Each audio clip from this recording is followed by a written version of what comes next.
Muito bem-vindos, muito bem-vindas. Hoje temos uma ocasião muito especial para o nosso programa Eu Vi o Mundo. Vamos entrevistar um brasileiro muito ilustre, que é soteropolitano, baiano. Ele é uma bandeira da brasilidade, mas é também e, sobretudo, um cidadão do mundo. De quem eu estou falando, Guilherme Casarões?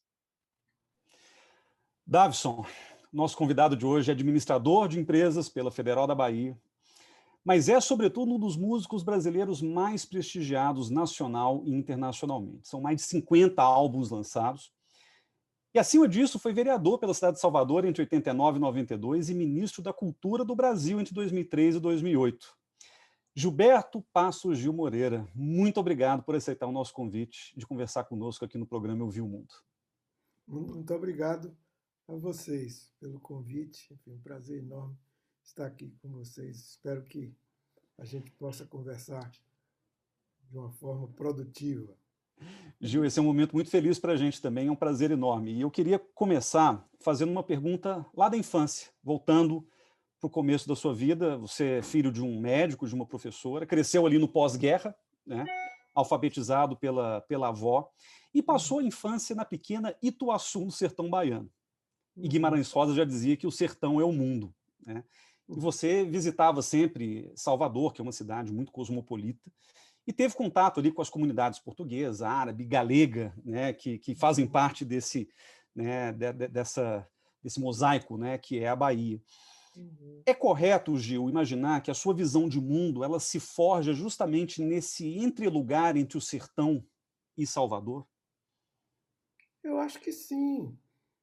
E com toda a presença do resto do mundo nesses lugares, né? Porque mesmo no microcosmos, pequeno microcosmos de Ituaçu, quer dizer, o mundo chegava ali através das narrativas da família, através do rádio, através dos velhos jornais que chegavam atrasados, as revistas naquele momento em especial da minha primeira infância, meus primeiros anos corresponderam exatamente ao auge da Segunda Guerra Mundial. Então, isso tinha uma presença muito grande. Meu pai colecionava revistas sobre a guerra, né? Me lembro bem de uma revista chamada Em Guarda, que era, enfim, reportagens sobre a guerra, sobre os armamentos, né? Sobre os dispositivos militares, enfim, do mundo deflagrado naquela época, porque era uma guerra mundial. Então, essas coisas todas chegavam. O microcosmos ali de Ituaçu incorporava esse, esse, esse, esse mundo que estava o tempo todo chegando ali através das notícias. E Salvador, sem dúvida alguma, que eu visitava com frequência a cada final de ano, eu fui me acostumando a encontrar aquela cidade cosmopolita, não é? Com a presença muito forte dos negros, dos portugueses, dos árabes, não é? Enfim, daquela mistura toda do povo sertanejo que migrava para a cidade, enfim. E aí já uma cidade, Salvador, que havia sido a maior cidade das Américas, não é? Antes da fundação de Nova York, pelos judeus egressos do Recife, né? Enfim. Então, essa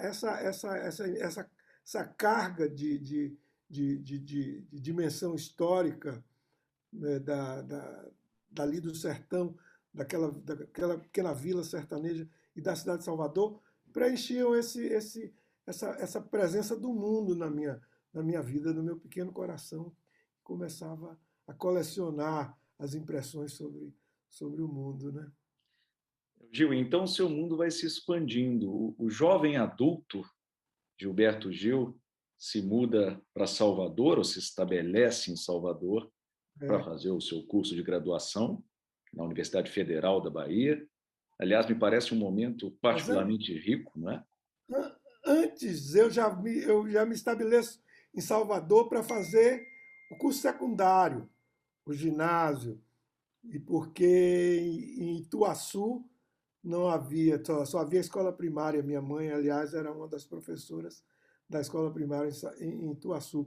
Mas eu tive que, para fazer o ginásio, eu tive que ir para Salvador. Então, aos 10 anos de idade, dos 10 anos de idade em diante, eu passei a viver a vida em Salvador, A vida na capital, a vida na capital baiana. citadina. E você conhece, durante os seus anos de graduação, um dos seus parceiros de vida inteira, que é Caetano Veloso. Me parece um momento particularmente frondoso da sua trajetória. Você ali está aprendendo muita coisa, absorvendo muita coisa e produzindo muita coisa já. Uma vez concluída essa etapa, você se gradua em administração e é recrutado pela Gessilever, uma empresa grande. Então, Uhum. você se muda aí para São Paulo, se estabelece naquela que talvez seja a capital da América Latina. Então, o Sim, mundo vai se ampliando ainda mais. sem E o que me dúvida. chama particularmente a atenção nessa trajetória é que você vai sempre adensando as suas perspectivas, crescendo muito rapidamente, e no caso da Gessilever, você se torna uma espécie de assim, um talento da gestão em potencial que poderia ter seguido qualquer caminho. Chegou, inclusive, a ter uma oferta para estudar em Michigan, nos Estados Unidos, Uhum. rejeitou. E nesse momento, nessa bifurcação, Gil, e aqui vai a minha pergunta, não é? Eu tenho a impressão de que a Gessilever perde um executivo de alto nível e o mundo ganha um super talentoso artista. Você já se imaginou como CEO, Gilberto Gil? Hoje em dia eu me imagino mais do que aquela época. Hoje em dia, com as experiências adquiridas em vários campos de contato com a vida humana, enfim, tendo viajado muito e tal, tendo experimentado um processo de autogestão em relação à minha própria carreira, enfim, hoje eu teria perspectivas mais, digamos assim, mais evidentes assim para me tornar um CEO. Naquela época eu queria mesmo ser músico. Daí foi o, daí a, a peremptoriedade da escolha quando eu fui defrontado com o dilema música ou administração de empresas. Então eu optei pela música e e aí era, na verdade, a, a, a afirmação de um sonho que vinha desde a infância. É bem conhecida a minha conversa com a minha mãe quando eu tinha 2 para 3 anos de idade, onde ela me perguntava sobre o meu futuro, o que seria de mim no futuro, o que é que eu queria ser. Os pais tinham muito essa coisa de perguntar aos filhos, quando eles eram pequenos, né? O que é que você será? O que é que você vai ser quando crescer? E eu dizia muito para minha mãe, eu vou ser musgueiro, mãe. Queria então já ser músico. Então, quando eu fiz aquela opção pela carreira musical, a opção definitiva pela carreira musical já em São Paulo, depois do ano que eu passei como trainee da Gessilever, eu estava, na verdade, enfim, investindo naquilo que era o sonho de menino, né? O sonho desde pequeno. E aí, já, enfim, cercado de muitos amigos, colegas, enfim. Você citou Caetano e eu citaria todos os outros colegas baianos que foram comigo, Gal Costa, Maria Bethânia, Tom Zé, e etc., que foram conosco para São Paulo, e iniciamos ali toda aquela caminhada com a música popular brasileira e tal. Então, ali em São Paulo, naquele momento, definiu-se solucionou-se o dilema e eu me tornei um artista de música. Evidentemente, as questões cidadãs permaneceram ali em torno da personalidade, não é? Eu tive, ao longo da vida, outras abordagens no campo da política, no campo da cidadania propriamente, no campo da ecologia, na diplomacia informal que o meu próprio trabalho artístico propiciava, enfim. Mas e aí esse artista foi se completando, digamos assim, com todas essas outras dimensões, não é, de indivíduo em sociedade, não é, de pessoa, enfim, inserida no campo da vida humana no sentido lato, né? Ô Gil, vamos falar agora então da sua carreira artística. Você começa a se projetar em São Paulo, se aproxima da Elis, participa, inclusive, esse foi um trecho curioso da biografia que a gente estava lendo para se preparar para a conversa. Você participa meio sem convicção daquela polêmica passeata contra a guitarra elétrica, que era considerado um símbolo do imperialismo americano, né, em 67. E logo depois vem o Festival da Record, né, em que tem a célebre apresentação do Domingo do Parque com os Mutantes, que inclusive a gente reassistiu e assim é uma apresentação de dar arrepio. A gente fica muito emocionado, inclusive comentando com o Davidson, né? Esse é o tipo de coisa que deveria estar mais presente na historiografia das nossas crianças e adolescentes, porque eles não conhecem muito desse período da música brasileira, né? Foi um período de síntese entre influências de bossa nova, rock psicodélico, Beatles, The Doors, Stones, e disso nasce a Tropicália, talvez a fase mais frutífera e fantástica da música brasileira. Então eu te pergunto, Gil, como é que era o Brasil naquele momento, a segunda metade dos anos 60, início da ditadura, expressão musical, né, estourando no país inteiro, e como é que esse momento do Brasil dialogava com outros pedaços do mundo, da contracultura, do movimento 68 de Paris, dos hippies nos Estados Unidos? Tinha alguma relação da Tropicália com essa convulsão global que estava acontecendo também? Evidentemente que tinha, né? Ao lado da formação local, que já era híbrida no Brasil, porque toda a música popular brasileira e toda a cultura popular brasileira, incluindo aí, enfim, toda a cultura brasileira, literatura e etc., artes plásticas, enfim, tudo isso já resultava de uma acumulação muito grande de fragmentos vindos de toda parte. Então, já quando nós nos tornamos artistas, a partir da bossa nova, que foi o grande fragmento presente naquele momento atual, era a nossa atualidade, naquele momento ali, desde aquele momento ali, a essa perspectiva mundialista, digamos assim, da nossa atuação já se colocava, não é? Nós já tínhamos uma grande admiração pelo cinema mundial, né? O cinema americano, o cinema francês, o cinema italiano, a, a literatura, enfim, os grandes clássicos franceses, as grandes referências dos autores ingleses e etc. Tudo isso já fazia parte da nossa vida.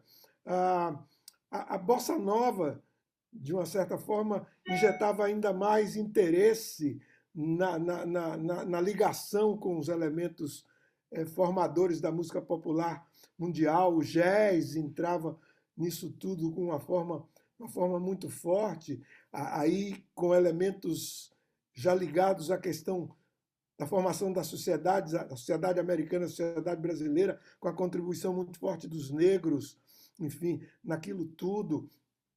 Então, quando a gente chega ao tropicalismo, a gente chega a partir de um Brasil, quer dizer, dentro de um Brasil já fadado a um papel internacional muito interessante, uma nação já incluída no contexto da nova internacionalização. Enfim, um país enorme como o nosso, território extensíssimo, uma formação étnica, social de grande diversidade, com a contribuição europeia dos colonizadores europeus e a formação junto aos os contatos junto aos indígenas, os nossos aborígenes, né? Os negros que vieram da África tiveram uma contribuição extraordinária também na formação brasileira. Então, o tropicalismo já se sustentava nesse grande lastro, não é, de uma inserção brasileira no mundo. Naquele momento, com o recrudescimento, digamos assim, de uma internacionalização ainda mais forte, com as lutas de independência da África, não é? Os grandes movimentos de autonomia africana e o início da luta pelas autonomias sul-americanas, dos países sul-americanos. Então, essa coisa toda, a dimensão política, a dimensão, enfim, o confronto das ideologias, o conhecimento sobre enfim, a maior noção, o aprofundamento da noção sobre as ideologias que compartilhavam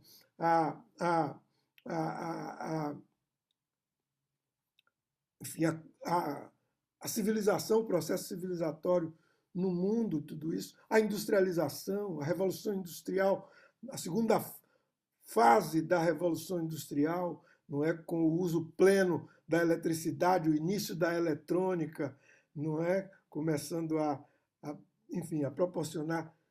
Então, o tropicalismo se valia de tudo isso, não é? Ele dialogava com todas essas dimensões de uma brasilidade que partia da vertente local, do folk, né, do folk, né, e se estendia para todo um mundo de internacionalidade, enfim, que Gil, estava já ali, que a Bossa Nova já tinha sido, digamos assim, o grande anúncio disso, né? e talvez o passo seguinte seja te perguntar sobre o impacto, a influência que a Europa exerceu na sua trajetória, na formação do seu pensamento, sua visão de mundo. Em 68, você é preso pelo regime militar brasileiro e logo depois de liberto, 69, vai para um exílio forçado. Ao estudar a sua trajetória, aproximar a lupa, a gente descobre que você teve uma pequena temporada na França, que não foi talvez a mais agradável, nas suas próprias palavras, que eu encontrei por aí. E depois se encontra, inclusive artisticamente, na Inglaterra. Em um dado momento, você dá uma entrevista para o Guardian, de Londres, e diz que a França era entediante musicalmente, ao passo que a Inglaterra era muito mais vibrante. Eu achei delicioso quando li isso e fiquei pensando, será que o Gil ainda acha isso? Será que ele ainda é um convicto Londoner em oposição ao parisien, tipo Chico Buarque, por exemplo? Como é que você se posiciona hoje entre Inglaterra e França, que é uma clivagem tão importante, não é? Inglaterra e Sim. França é fundamental. De que lado você está, Gilberto Gil?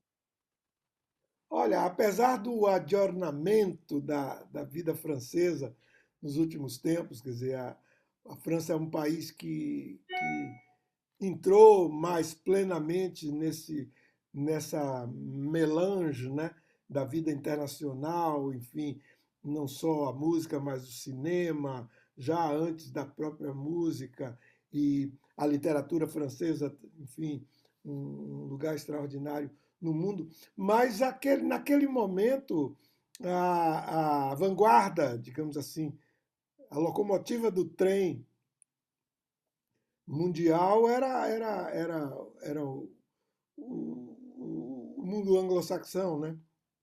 Inglaterra e Estados Unidos. E daí a escolha. além da questão da dificuldade afetiva que a gente encontrava na França, né?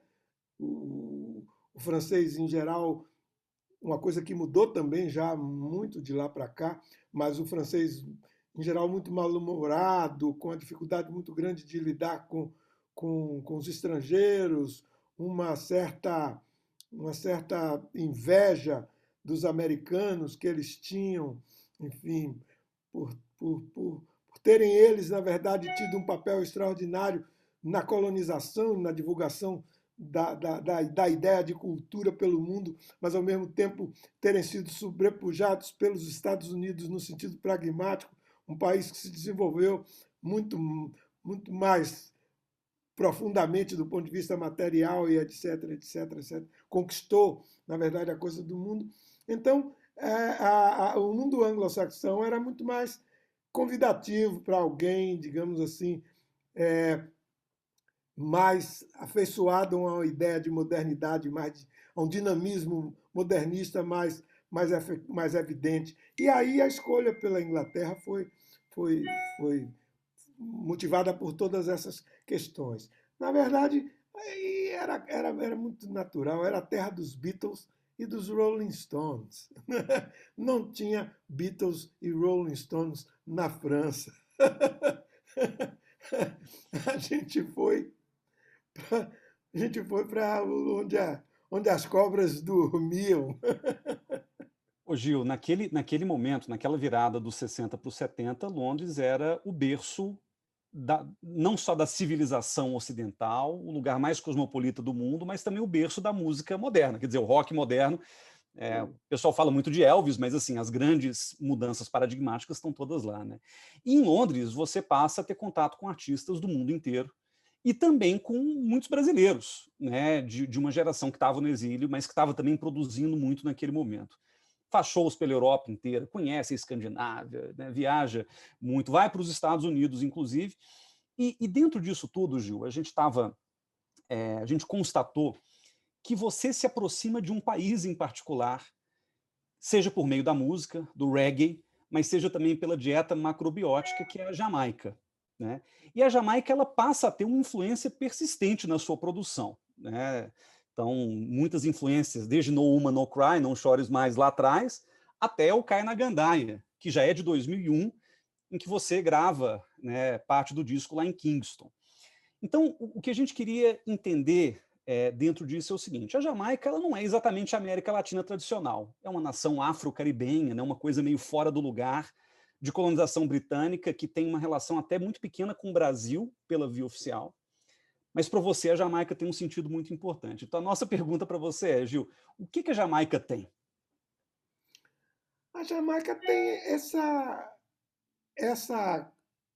essa condição comum conosco de ser um país, uma ex-colônia, né? Um país colonizado, pertence a esse mundo das civilizações, das microcivilizações oriundas da colonização, fossem elas quais fossem, né? A portuguesa, a espanhola, a francesa, a inglesa, eram todas colonizações, enfim, tinham basicamente o mesmo escopo, não é, que era a sujeição de populações locais, populações indígenas e etc, etc.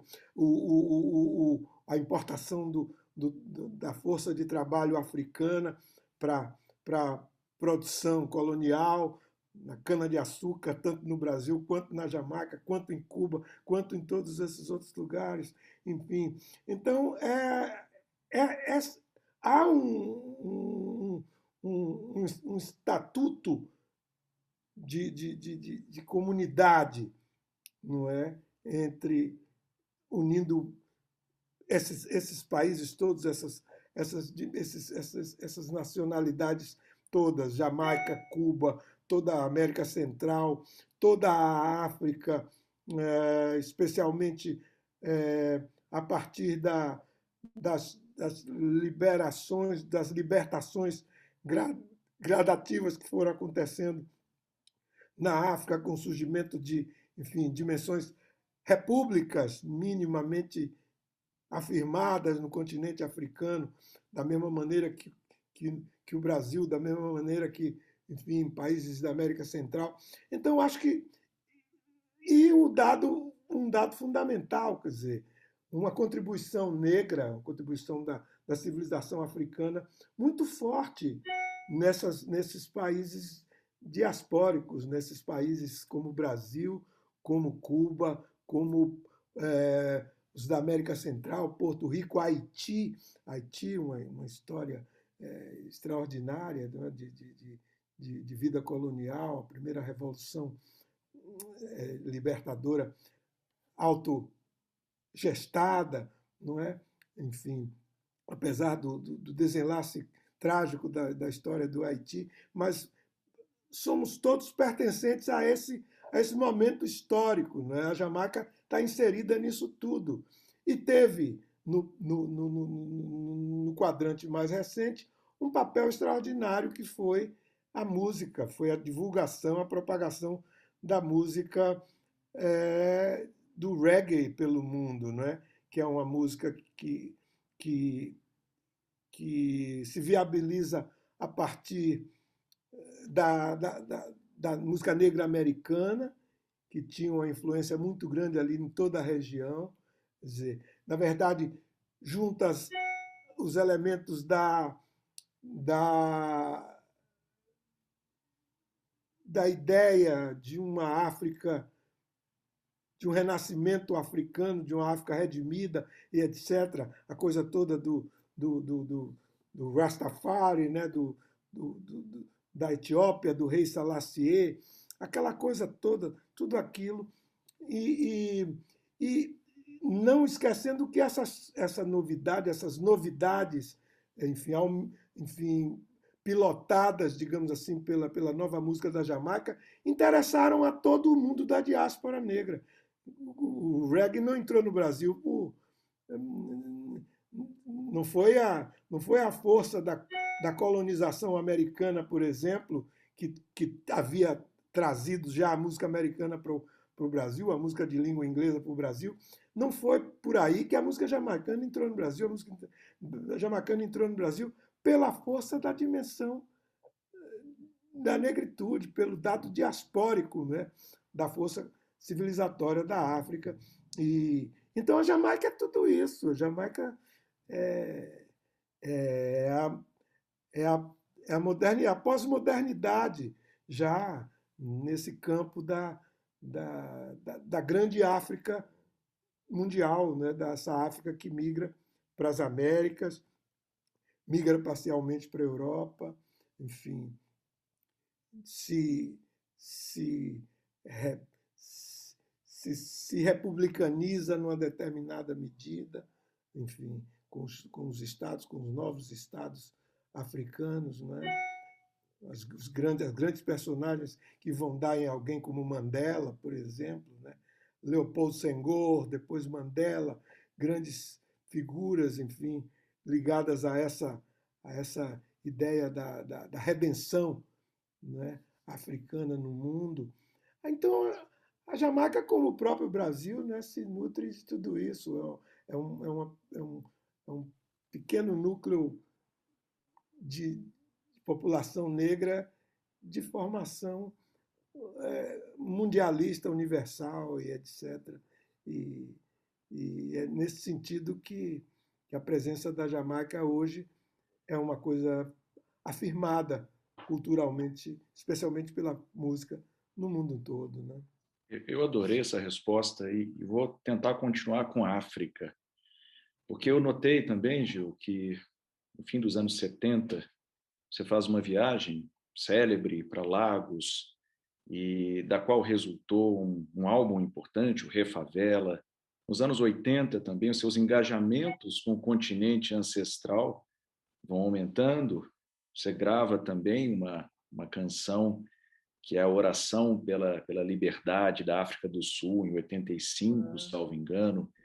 Depois, na Mencionei Mandela, Fundação... né? Exato. Na Fundação Gregório de Matos, você passa a viajar bastante para o continente africano, Angola, Moçambique, Benin, Nigéria. Ou seja, aumenta a sua presença física em África, ainda que você venha da Bahia, e a Bahia é um naco de África no Brasil, não é? O que Guilherme e eu, né, comentávamos é que, neste momento atual, fica muito patente o desengajamento do Brasil na África. Parece que nos falta, neste momento, uma política externa africanista, uma Claro, visão mais ampla de África. Gil, o que a gente está perdendo com esse desengajamento, na sua opinião? está perdendo o nosso lugar no mundo, não é? Quer dizer, o Brasil resolveu, por força dessa mentalidade que acabou acessando o poder central no Brasil, acabou perdendo o gosto pela inserção mundial, que a história já havia ensejado ao país. Como a gente vinha falando antes, um país com essa mistiçagem, esse grau de mistiçagem em todos os aspectos, né? Racialmente e culturalmente e politicamente, economicamente, a importância, a grande contribuição que a África deu para, enfim, para o surgimento de uma economia brasileira, não é, importante, com a força de trabalho, com os ofícios importantes, enfim, que trouxeram da África para cá. A África ensinou o Brasil a criar gado, por exemplo, a explorar metalurgia, coisas desse tipo. E a grande contribuição cultural que os negros deram através de, enfim, a hibridação do mundo religioso brasileiro com a força das religiões de origem africana, os orixás e tudo isso, ah, e a grande herança mediterrânea, enfim, civilizatória, através de portugueses, espanhóis e italianos, franceses, inclusive, tudo isso, e mais ainda a dimensão das Américas, esse papel do Brasil como uma grande força americana, uma grande nação americana. Quer dizer, tudo isso resolveu ser posto de lado por parte dessa essa turma que acabou assumindo o poder no país. E o que a gente perde, como você pergunta, é isso mesmo, é esse papel. Quer dizer, no mundo, quer dizer, não é à toa que um dos grandes representantes dessa turma aí, o ex-ministro das Relações Exteriores do Brasil, considerava já ali, a questão de um ano atrás, um ano e pouco atrás, o Brasil como um novo pária mundial. Né? Não, Exatamente, a, bem lembrado, a, Gil. a consideração é deles, eles próprios, quer dizer, eles resolveram que queriam apartar o Brasil do processo civilizatório mundial, quer dizer, queriam entrar nessa nessa exceção, nessa excepcionalidade retrógrada, enfim, retroagindo a tempos com essa coisa toda nazifascista, inclusive, e etc, etc. Quer dizer, é isso. Não há o que. Temos que almejar que essa coisa seja superada o mais breve possível e o Brasil retorne ao seu papel, não é, de uma das grandes nações é, é, influenciadoras da, dos novos ciclos modernizantes da civilização. Gil, e um dos traços salientes na sua biografia é o seu experimentalismo, seu pendor para experimentar muitas coisas. Eu brincava com você antes de a gente começar que você é um mestre de muitas artes. E em um dado momento do caminho, você topou entrar para a política institucional.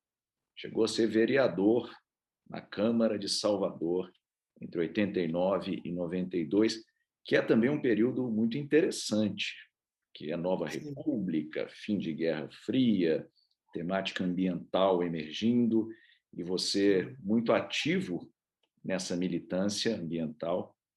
E nós também ficamos nos perguntando, não é, Guilherme e eu, o que, na sua concepção, estava fora da ordem mundial naquele momento? Na verdade, é difícil até especular sobre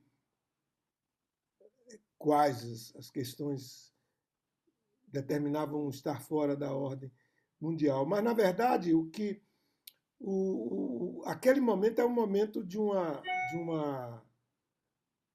uma clivagem muito nítida, não é? Ali terminou a primeira fase da, da, da polarização mundial entre, enfim, Ocidente e, e Oriente. Se a gente considerar já a Rússia e a China e etc. como esse novo território oriental moderno. E cá, ao lado de cá, toda a Europa, Estados Unidos e etc., como o Ocidente. Enfim, ali era um momento de clivagem muito clara, enfim, final do regime soviético, a queda do muro de Berlim logo em seguida, enfim, a transformação da polaridade entre Rússia e Estados Unidos, enfim, numa outra coisa, o papel da União Europeia, esse sonho europeu de retomar um papel de vanguarda mundial e etc., com a criação de uma grande república europeia, enfim, ensaiando novas visões sobre o governo mundial e etc, etc. Então, era o que estava fora da ordem, era o que tinha estado em vigência até ali, não é? Do ponto de vista das relações internacionais e etc. Havia um novo modelo de internacionalização, chegava a ideia da mundialização, né?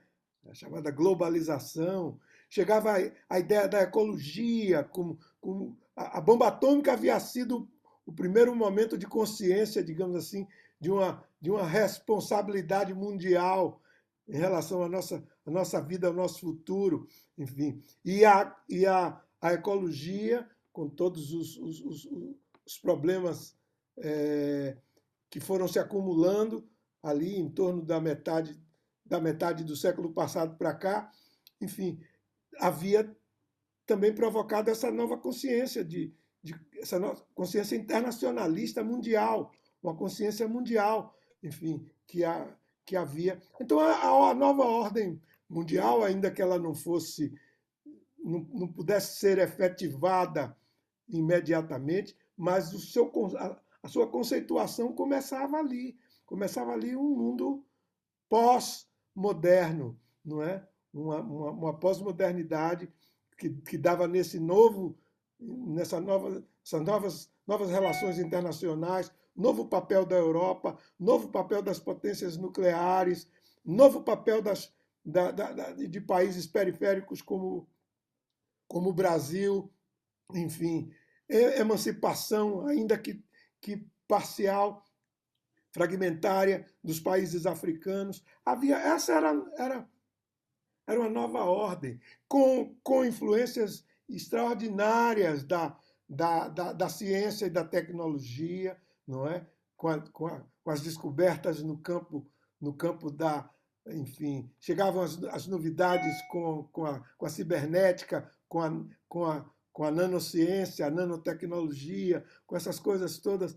Chegava o computador, esse bichinho que nos une agora aqui nessa conversa, enfim, tudo isso era a emergência chegando, enfim, era desafio natural, era o imperativo de uma nova ordem a ser construída. Ela não se instalava de pronto, mas ela ela içava suas bandeiras, não é? Irrecusáveis a todos os cantos do mundo. E um país com a dimensão do Brasil, com as reservas naturais do país, com a maior reserva de água do planeta, com a maior reserva florestal do planeta, essas coisas todas, era imperioso que nós tivéssemos, e no meu caso particular, enfim, que a consciência disso tudo acabasse influenciando minha vida, minha postura, meu modo de estar no mundo, meu modo de atuar. Daí eu assumi as responsabilidades que fui assumindo nos vários campos. Ô, Gil, uma coisa fascinante de te ouvir é que,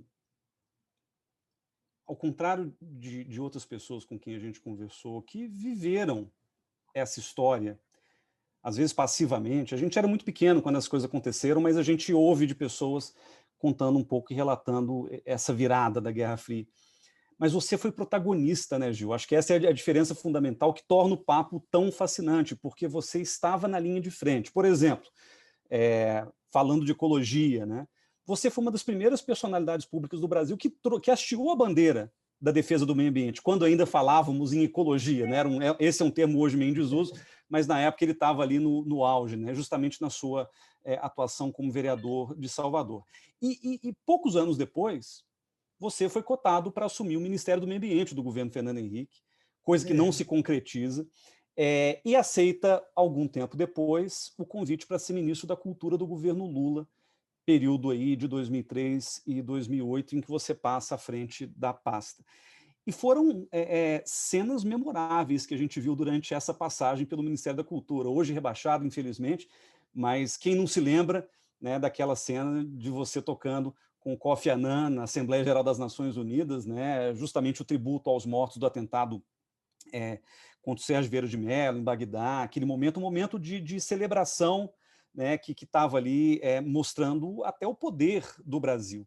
Aquele momento, aquela imagem, Gil, a gente tinha um super artista brasileiro, negro, ministro, e um secretário-geral das Nações Unidas negro, né, vindo de Gana. É um momento que acho que casa muito bem com aquilo tudo que você está contando para a gente.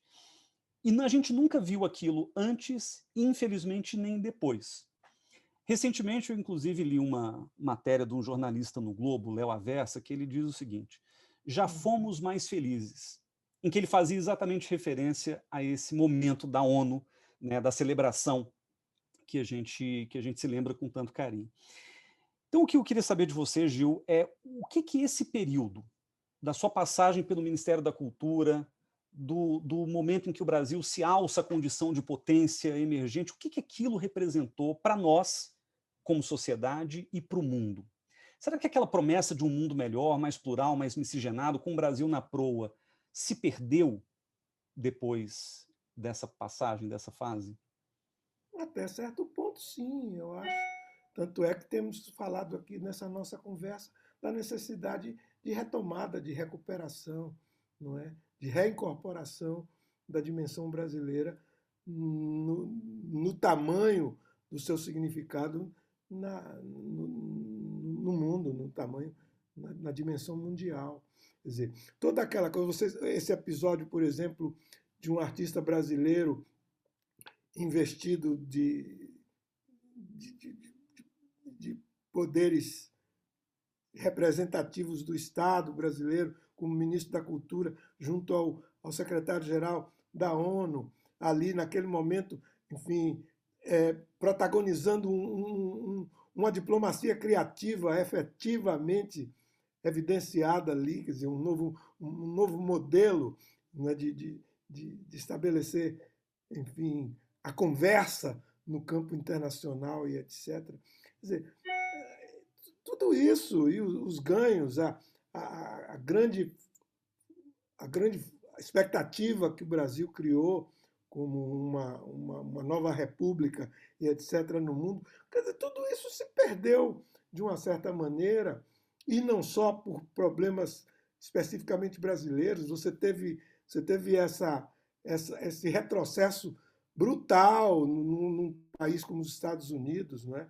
Onde, enfim, as instituições republicanas e democráticas acabaram também sendo sacudidas, enfim, achincalhadas e etc., pelo governo recente do Donald Trump e coisas desse tipo.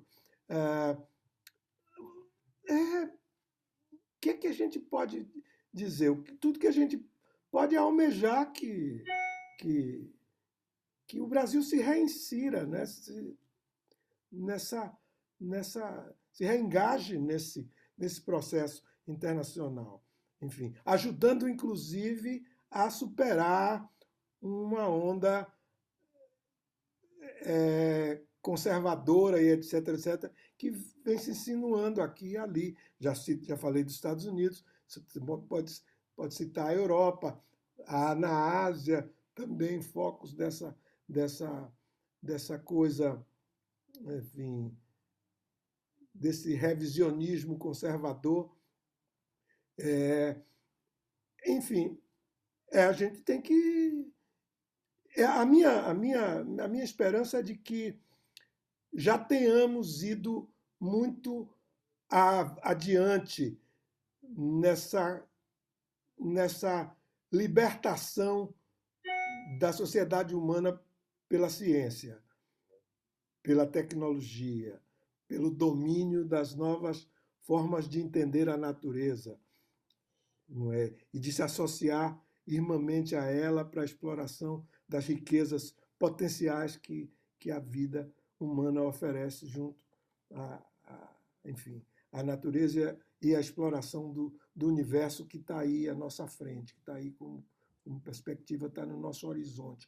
Então, a minha esperança é essa, de que tenhamos ido já muito adiante nesse avanço da civilização rumo a um futuro, enfim, menos distópico, mais utópico mesmo.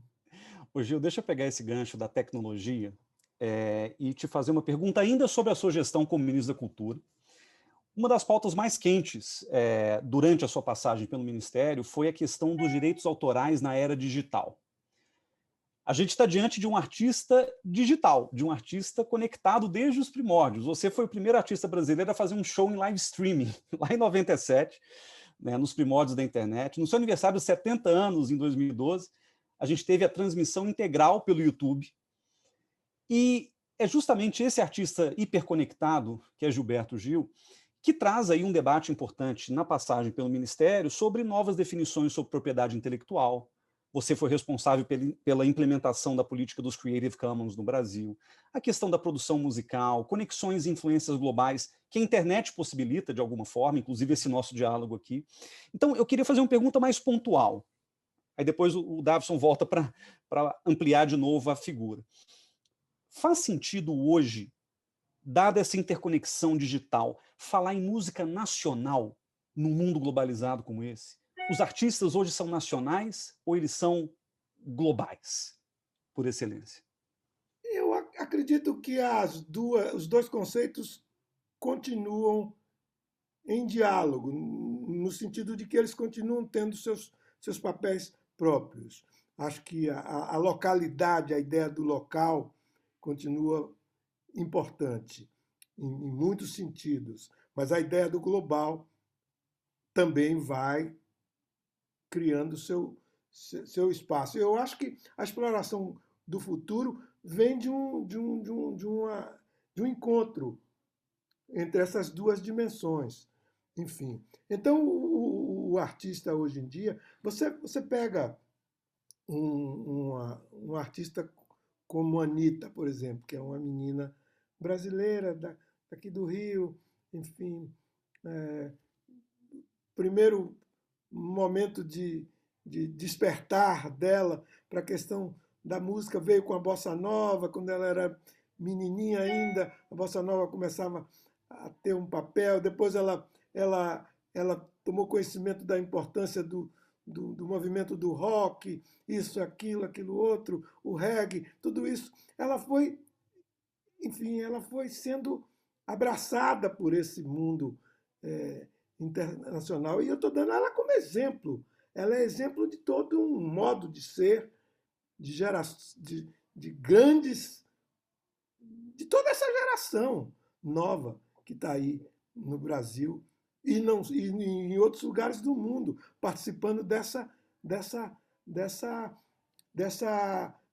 dessa junção entre localidade e internacionalidade, entre diversidade e unidade, enfim, que é irrecusável, que não tem jeito. Então, quando a sua pergunta pontual faz sentido que a gente continue pensando em nacionalismos, enfim, a música brasileira, a música francesa, essa continua na medida em que é necessário preservar os traços, os dados básicos de formação, o folk, digamos assim, é preciso continuar a dar sentido à música folk do mundo, com seus contornos locais e etc, etc, mas ao mesmo tempo invadida pela cibercultura, não é? Pelo grande espaço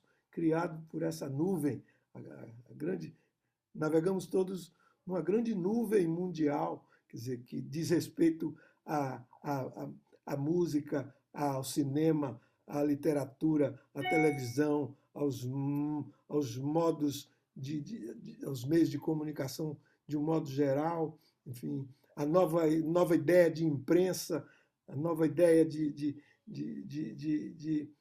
participação, de notícia, enfim, o que é a verdade e a mentira, o fake news, todas essas coisas novas, extraordinárias que a modernidade, a pós-modernidade, a modernidade tardia, em alguns casos, e a pós-modernidade em outros, vem trazendo para o mundo. E não tem jeito. A minha esperança é de que, é como eu disse, que a gente tenha entrado numa onda irreversível para esse surf da, da, da vida futura, a onda do futuro. Gil, e deixa eu lhe fazer uma pergunta sobre gestão cultural. Entenda como uma pergunta de um leigo para alguém que já operou as alavancas mais importantes do Estado brasileiro. Porque eu acho que tem um diagnóstico difuso por aí de que o Brasil ele declinou em termos de capacidade de se projetar culturalmente.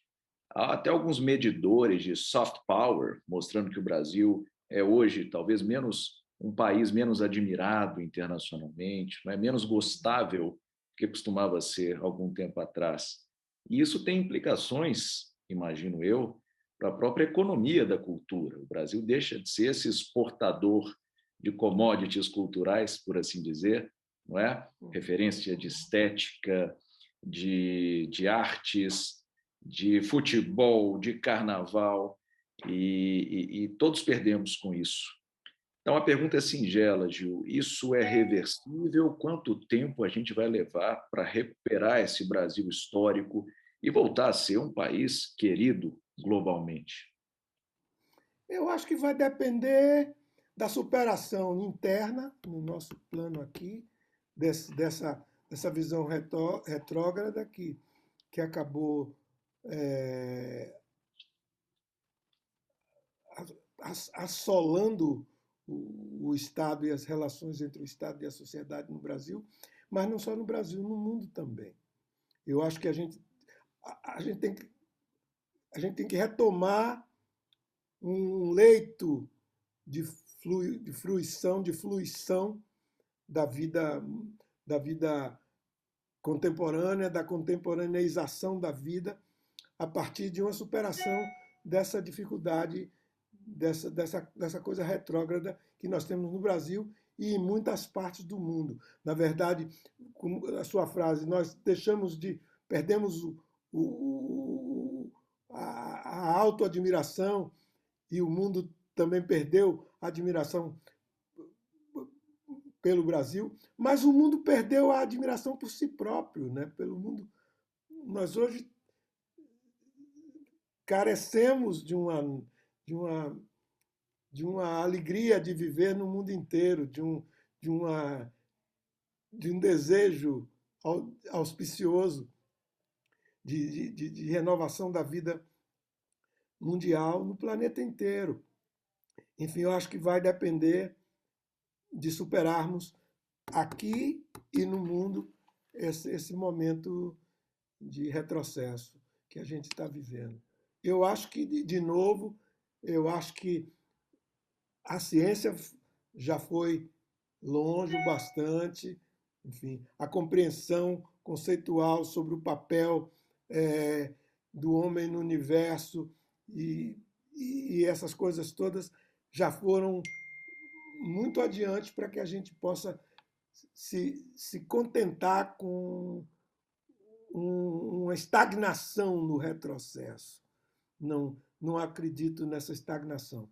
Eu acho que a gente, mais dia, menos dia, a gente retoma esse leito essa onda, esse surf Oxalá, gostei.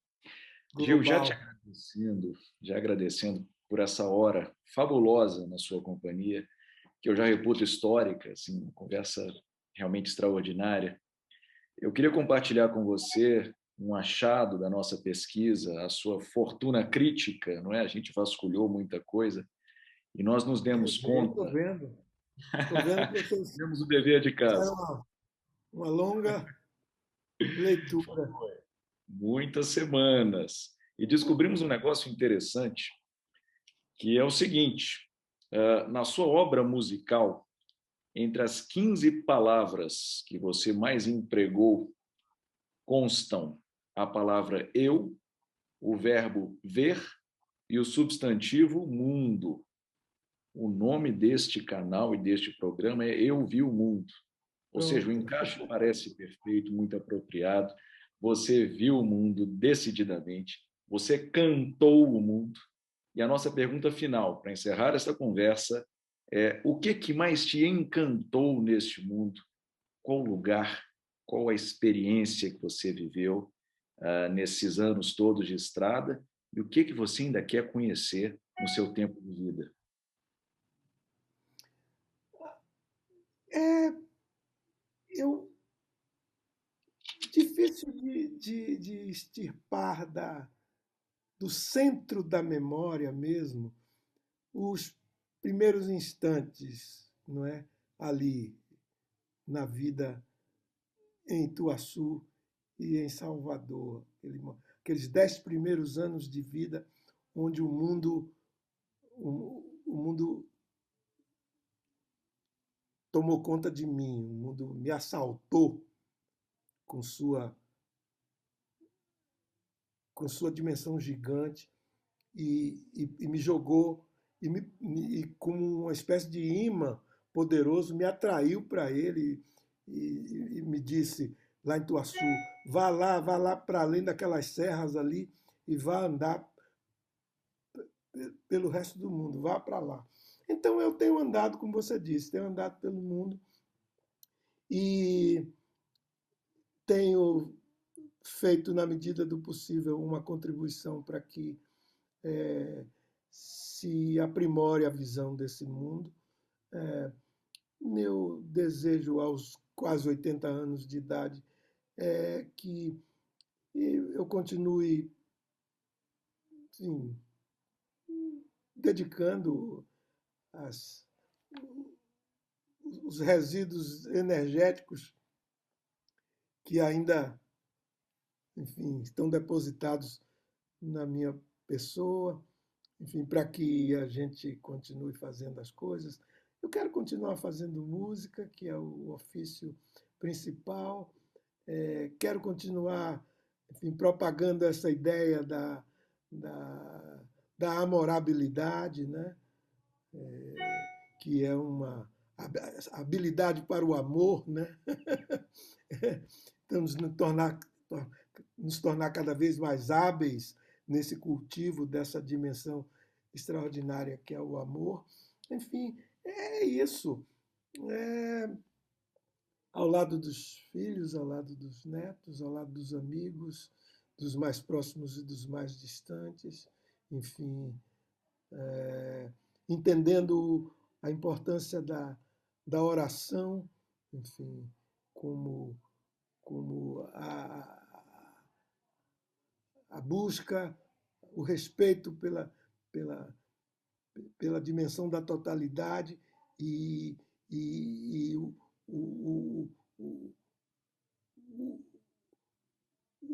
a busca junto a essa totalidade, enfim, de uma propulsão, de uma energia e de uma propulsão para o fabrico da condição humana melhor, da condição humana civilizatória. É isso que eu quero, é viver sossegado e, na verdade, buscando estar o mais preparado possível para a finitude, para o fim das coisas. Encontrar uma finalidade na finitude, né? Que o fim tenha uma finalidade, né? de coroamento de uma vida simples, modesta, mas plena. Né? Gil, mas que a vida siga longa para você continuar fazendo muitos brasileiros felizes. Né? Não só os seus, mas acho que todos que admiram profundamente a sua música e a sua carreira. Humana, a grande família humana e a grande família existencial em todas as dimensões. Gilberto Passos Gil Moreira, muito obrigado por ter conversado com a gente, ter disponibilizado essa hora muito saborosa, muito frutífera, em que a gente aprendeu, em que a gente se deliciou aí com as suas histórias e reflexões, e espero que essa conversa toque muitas pessoas daqui para frente também, como certamente nos tocou. Obrigado pela sua participação. Obrigado, Guilherme. Obrigado, Davison. Enfim, bom prosseguimento aí com essa iniciativa muito interessante, muito importante. Obrigado.